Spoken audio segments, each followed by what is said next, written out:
Buongiorno a tutti e bentornati a Val Grande. Oggi sono qua e ne approfitto sempre di queste belle giornate di sole e nel frattempo sto passeggiando per gli spazi verdi dell'azienda.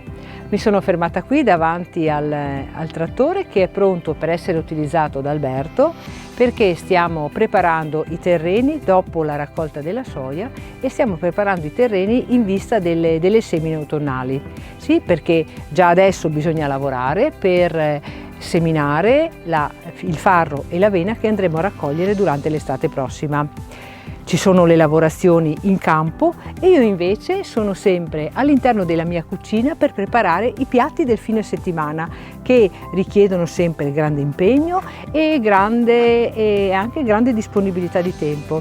Io infatti mi dedico alla preparazione delle paste fatte in casa, delle paste ripiene, così come pure mi dedico alla preparazione dei nostri condimenti, che sono a base di carne sempre battuta a coltello o ripieni per le nostre paste a base di verdure. Se voi siete curiosi di assaggiare il frutto, del mio impegno in cucina, vi invito a prenotare il vostro tavolo, che potete fare sempre durante tutti i giorni della settimana o anche per il fine settimana. E poi vi invito anche a continuare a seguirci per avere nuove indicazioni e nuove informazioni che troverete tra le pagine del nostro sito o nelle pagine social dove noi siamo presenti.